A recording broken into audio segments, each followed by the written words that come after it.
Action चलो ठीक है। सबका माइक बंद कर देता हूँ।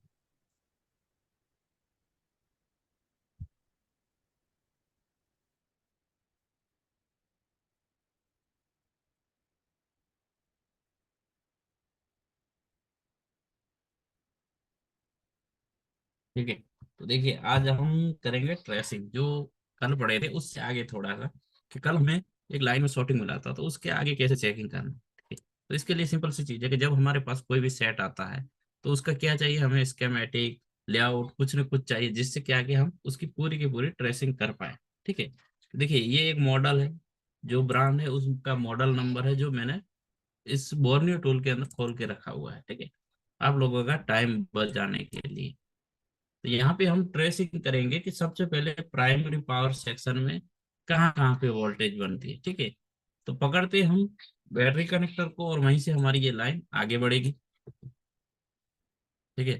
तो बैटरी पे हम सबसे पहले देखेंगे कि यहाँ पे क्या बन रहा है। यूएसबी हमें कनेक्ट करना है।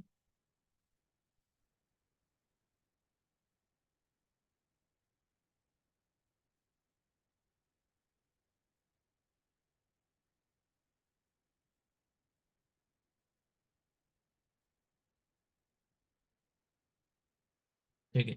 यहाँ पे कोई भी वोल्टेज नहीं मिल रहा है क्योंकि बैटरी कनेक्ट नहीं है, तो विदाउट आईडी वोल्टेज नहीं बनेगा। आगे देखते हैं कि इसके अंदर और कौन कौन सी प्राइमरी में हमारी वोल्टेज बनती है। ठीक है।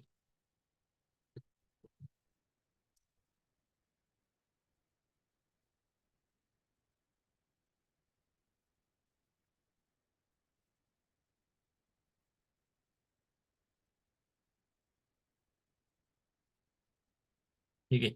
इस आईसी के अंदर आए हैं हम, जो हमारी वी बैट की सप्लाई सबसे पहले इसके साथ कनेक्ट रहती है। तो यहाँ पे हमारा प्राइमरी वोल्टेज कौन सा बनता है जिसको कॉलकम में क्या बोले थे, वीपीएच पावर। ठीक है। तो यहाँ पे है W S charging L1301 1 micro Henry का एक इंडक्टर। ठीक है। इंडक्टर के बाद आगे देखते हैं तो C1305 नंबर का एक कैपेसिटर है जिसके ऊपर हम ट्रेसिंग करेंगे कि वोल्टेज ये वीपीएस बन रहा है या नहीं बन रहा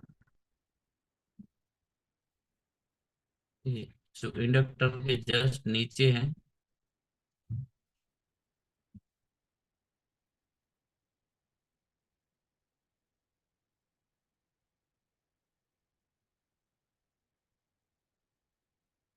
0.6 वोल्टेज बन रही है। तो इसका मतलब क्या है कि हमारा जो प्राइमरी पावर सेक्शन है वो ओके है। अगर नहीं बनता है तो उस कंडीशन में ये या तो हमारी डीसी टू डीसी आईसी के अंदर प्रॉब्लम हो सकता है, या तो हमारा जो कल हमने चेक किया था उसी तरीके से जब भी प्राइमरी में डिस्टर्ब होता है तो ये कहीं ना कहीं लीकेज या शॉर्टिंग कंडीशन में रहता है। तो ये जहां जहां पे जाती है प्राइमरी, उन सारे सेक्शन को हमें चेक करना पड़ता है। इस लाइन के अंदर जितने कंपोनेंट है सबको चेक करना पड़ता है जब भी शॉर्टिंग होती है उस कंडीशन में। ठीक है। नेक्स्ट हमारा प्राइमरी ओके है, कोई इसके अंदर दिक्कत नहीं है। ठीक है, पहला स्टेप हमारा क्लियर है। अब जो है दूसरा है हमारा सेकेंडरी। तो सेकेंडरी कहाँ पे बनती है, सेकेंडरी बनती है हमारी पावर आईसी से। ठीक है। तो बोर्ड को हम थोड़ा सा बाहर निकाल लेते हैं।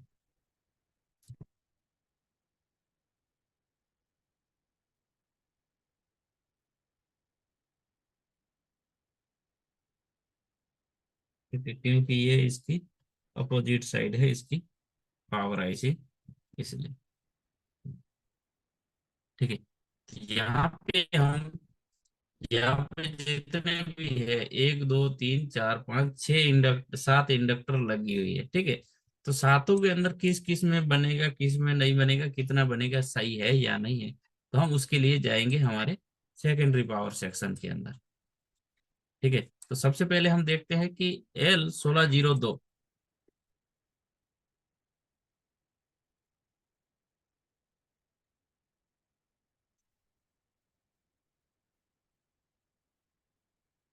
ठीक है। इसके ऊपर कोई हमारा वोल्टेज बन रहा है या नहीं बन रहा है, कितना, 0.86।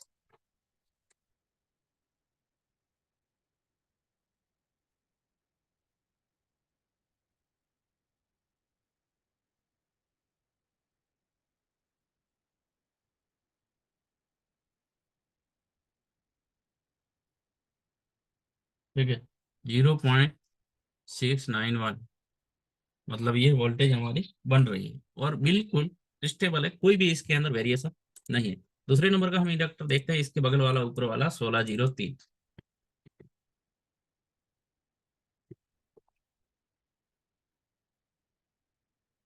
ठीक है, इसके ऊपर भी 0.86।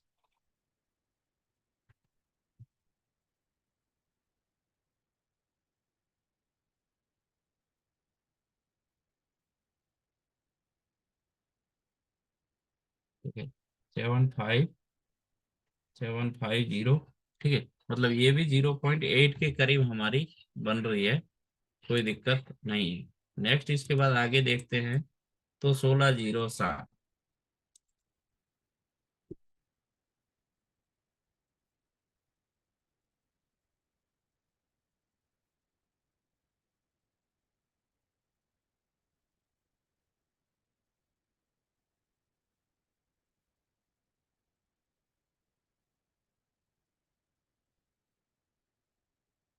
ठीक है, ये भी ओके है।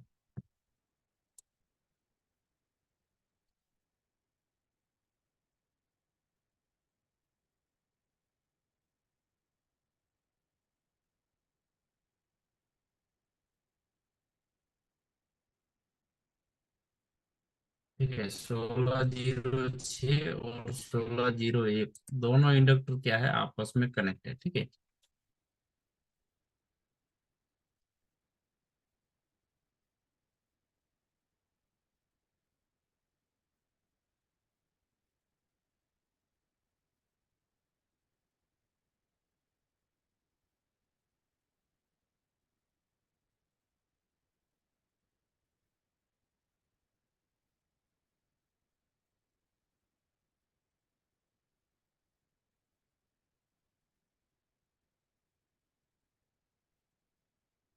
ये भी हमारा, एक मिनट, थोड़ा बेल लूज हो गया था बैक साइड में।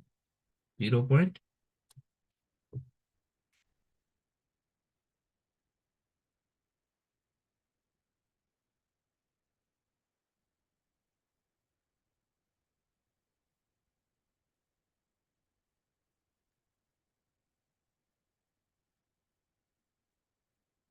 ठीक है, 0.968 बन रहा है, कोई दिक्कत नहीं है इसके अंदर में।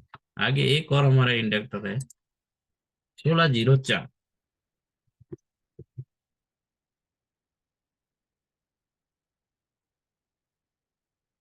ठीक है, 1.225।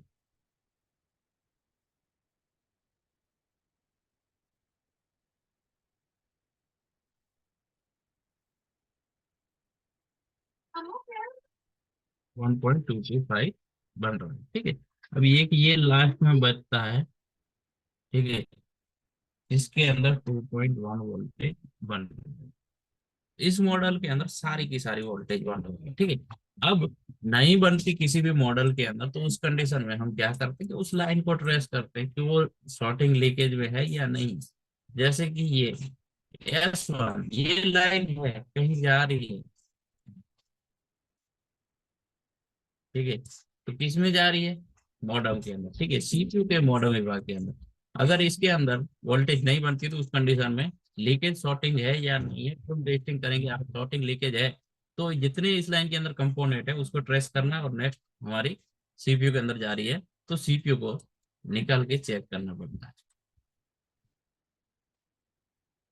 ठीक है, उसी तरीके से S2, ठीक है, 0.86 की लाइन, ये कहाँ पे जा रही है।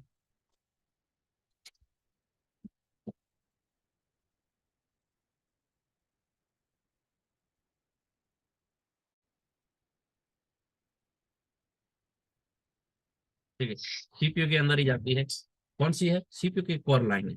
इसमें भी अगर नहीं बनता, कोई वेरिएशन में रहता, तो उस कंडीशन में हमें चेक करना पड़ता है कि सीपीयू के अंदर ये लाइन जहाँ जा रही है तो इसकी CR वैल्यू क्या है, इसके अंदर कोई लीकेज सॉर्टिंग कंडीशन है या नहीं। और उसके अलावा ये इस सेक्शन के अंदर भी आती है, सीपीयू के SDC के अंदर। ठीक है, फिर है विरेज S3 1.225। ठीक है, तो विरेज S3 1.225 ये कौन सी है, तो इसको बोला जाता है लोअर एंड। ठीक है, जो बोर्ड में जहां जहां पे रिक्वायरमेंट रहेगा पावर के अंदर आएगा, और उसके अलावा बोर्ड में जहां जहां पे भी इसकी रिक्वायरमेंट रहेगी सभी जगह पे जाएगा।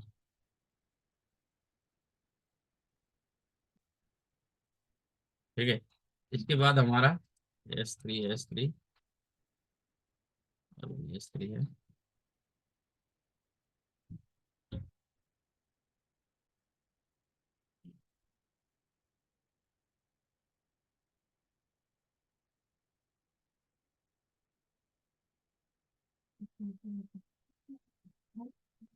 ठीक है। अगर इस लाइन के अंदर प्रॉब्लम आता है तो फिर ये बोर्ड में इतनी जगह पे मिनिमम मिनिमम ये ट्रैवल कर रहा है, तो हर लाइन पे हमें जितने इसके कंपोनेंट है सबको देखना पड़ेगा एक एक करके। ठीक है।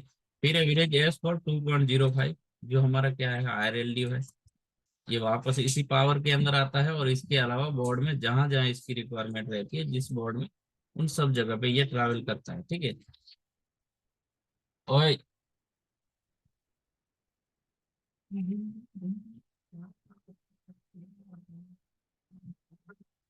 ठीक है, इसके बाद है विरेज S5 और S6। ठीक है। 0.862 की जो लाइन किसके लिए है, जो है हमारे CPU के एप्लीकेशन प्रोसेसर यूनिट के लिए। ठीक है, APC विभाग के लिए। नेक्स्ट इसके बाद हमारी एक है विलेज S7। ठीक है, तो टोटली इस पावर के अंदर कितनी बक बन रही है, 7 बक बन के जा रही है। ठीक है। विलेज S7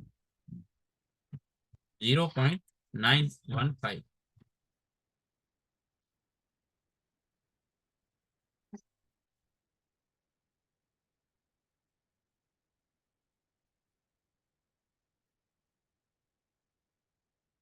CPU के मेमोरी विभाग के अंदर, MEM के अंदर।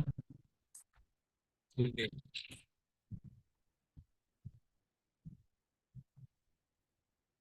ठीक है, CPU के PLL लूप क्लॉक वापस PML। ठीक है। तो इसको क्या बोला जाता है, तो पावर IC के अंदर मोबाइल के बोर्ड का ये सेकेंडरी पावर। ठीक है। प्राइमरी पावर सेक्शन में क्या है, वीवेट और VPL जो हमारा ओके है। सेकेंडरी पावर सेक्शन के अंदर सबसे पहले हमारा बक सेक्शन है। ठीक है। तो यहाँ पे हमारा क्या है कि बक ओके है। अब बक ना बनने का क्या क्या कारण हो सकता है, इनमें से कोई भी अगर एक बक नहीं बनता तो उस कंडीशन में हम उस लाइन को ट्रेस करते हैं, फुल टेस्टिंग ओके है या नहीं है। बस बिल्कुल भी ना बनना, माइनर सा मिली वोल्टेज में बनना, उस कंडीशन में CPU पावर दोनों का कम्युनिकेशन सही से ना होने की वजह से बनता है, पावर खुद खराब रहने से भी बन सकता है। जीरो बग पावर में दिक्कत और CPU में दिक्कत है। ठीक है। अब दूसरी जो टेस्टिंग होती है वो होती है हमारी विलेज 2 की। ठीक है। जिसके अंदर कितनी कितनी लाइनें रहती है।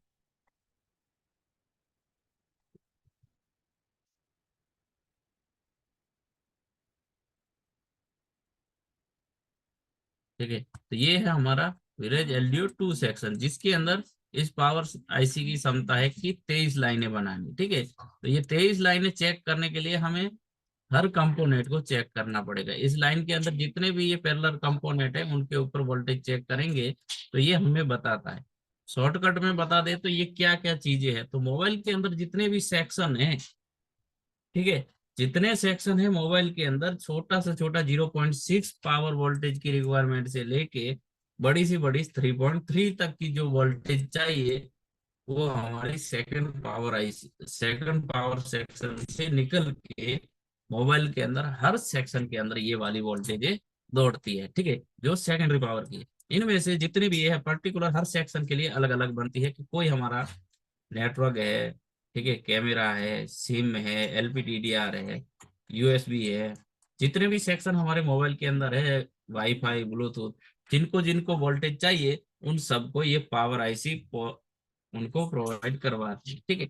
अब इसके अंदर आपको पर्टिकुलर किसी सेक्शन के अंदर प्रॉब्लम आने के दौरान भी चेक करनी पड़ती है, या तो अगर आपको सारी वोल्टेज चेक करनी है तो स्टेप बाय स्टेप एक एक करके चेक कर सकते हैं। ठीक है। लेकिन सेट जब डेड कंडीशन के अंदर आता है तो उस कंडीशन के अंदर आपको ये सारी की सारी वोल्टेज कभी भी नहीं बनेगी। ठीक है। ट्रेसिंग का भी मैं बता देता हूँ कि देखिए, अगर सेट डेड कंडीशन में है तो ये 23 की 23 आपकी नहीं बनेगी। क्यों नहीं बनेगी, तो देखिए इसमें से बहुत सारी ऐसी विलेज की लाइनें रहती है जो हमारी सेट ऑन होने के बाद बनती है। ठीक है, तो डेड सेट के अंदर उसका काम ही नहीं है और वो बनेगी भी नहीं। ठीक है, तो इसके लिए आपको क्या, किस तरीके से आप फाइंड कर सकते हो कि कौन कौन सी बननी चाहिए। यहाँ पे 23 है आपके पास, डेड सेट आया है, आप हॉट टेस्टिंग कर रहे हो और उसके दौरान आपको कौन कौन सी वोल्टेज बननी चाहिए, ठीक है, जो सेट को बूटिंग कंडीशन में ले जाने के लिए। तो उसके लिए आपको क्या चाहिए, सबसे पहले तो जो हमारी नॉर्मल नॉर्मल जो सीपीयू, एमएमसी, रैम,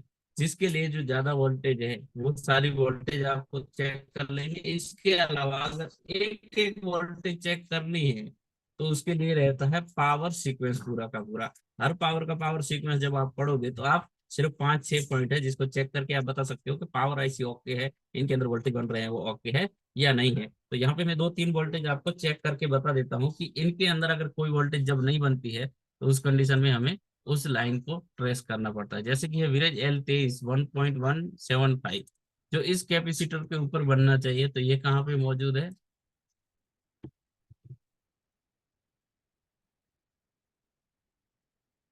ठीक है, इसकी अपोजिट साइड में है, यहाँ पे हम चेक कर लेते हैं।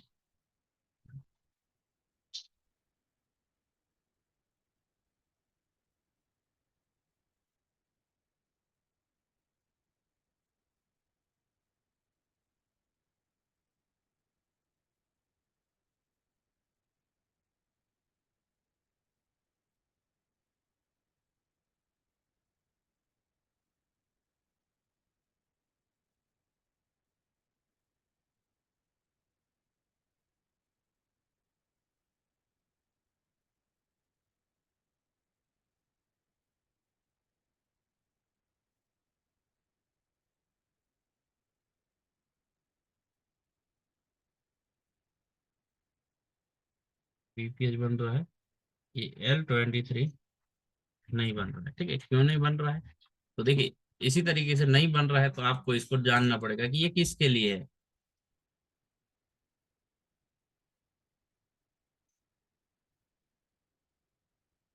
ठीक है, यहाँ पे इसके साथ इसका कनेक्शन है और ये एलडीओ मौजूद नहीं है। ठीक है, ये किसके लिए बन के जाती है, वीसीएफ डीवीडी। ठीक है, कैमरे की 1.2 की सप्लाई जो बिल्कुल भी नहीं बनेगी। क्यों नहीं बनेगी, जब तक कैमरा अवेलेबल नहीं है तब तक नहीं बनेगी।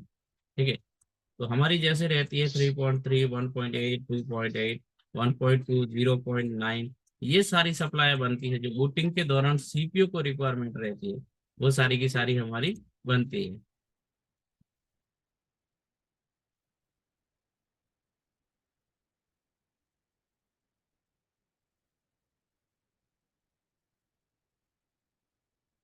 ठीक है, ये बोर्ड में बहुत जगह पे ट्रायल कर रही है। P14012, इस कैपेसिटर पे हम चेक करेंगे तो ये हमें लाइन पूरी दिखेगी जो बोर्ड में अलग अलग जगह पे दौड़ रही है। C14012,